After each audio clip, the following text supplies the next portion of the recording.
গত 15-16 বছর গণমাধ্যমের যে ভূমিকা এখন কি পাল্টেছে? এই যে আমরা বলছি স্বাধীন গণমাধ্যম, স্বাধীন, যা খুশি করতে পারবে, কোনো বাধা নেই, বিপত্তি নেই, এই কথাটা তো ঠিক না।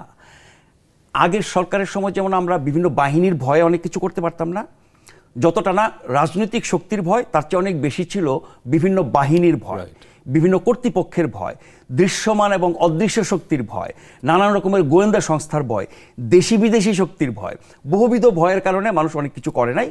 তখন গা বাঁচানোর জন্য যেটুকু মানে না দিলেই নয় এবং যেটুকু করলে কোনো ঝুঁকি থাকে না, আমরা সেটার উপর দিয়ে চালিয়ে গেছি। এখন যে আমরা স্বাধীনতা ভোগ করছি বলা হচ্ছে, এখন কি কোনো সরকারের তরফে বলা হচ্ছে, তথ্য উপদেষ্টা একাধিকবার বলেছেন যে অতীতে কোনো সময়ই বাংলাদেশের গণমাধ্যম এত স্বাধীন ছিল না। একদম ঠিক না কথাটা।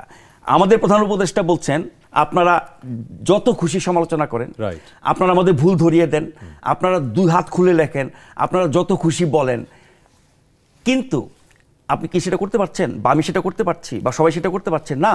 কারণ এখন আপনি যদি সত্যটা বলেন, সত্যটা লেখেন, তাহলে আপনাকে সরকার কিছু বলবে না, কিন্তু বহু শক্তি আছে, আন্দোলনকারী শক্তি থেকে শুরু করে বহুবিধ শক্তি, রাজনৈতিক, অরাজনৈতিক, সামাজিক, সাংস্কৃতিক, যাদের আপনার এই সত্যটা পছন্দ হবে না, সে আপনাকে হুমকি দেবে, সে আপনাকে নানানভাবে বিব্রত করবে, সে আপনাকে যাচ্ছে তাই ভাষায় সামাজিক মাধ্যমে আপনার বিরুদ্ধে লেখালেখি করবে, সুযোগ পেলে বিভিন্ন অনুষ্ঠানে আপনাকে বিরুদ্ধে কথা বলবে, রাস্তায় নেমে আপনাকে হুমকি দেবে।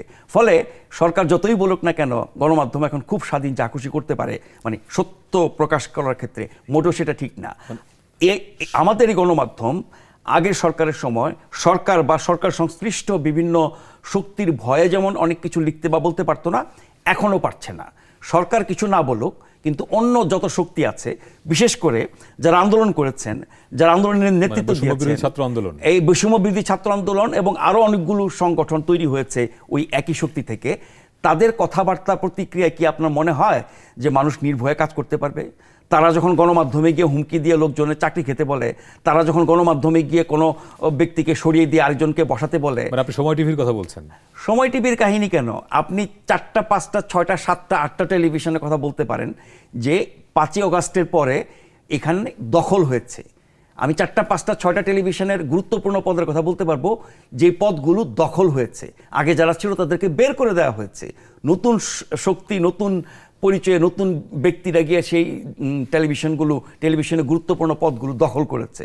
তার মানে হচ্ছে স্বাধীনতা কোথায়?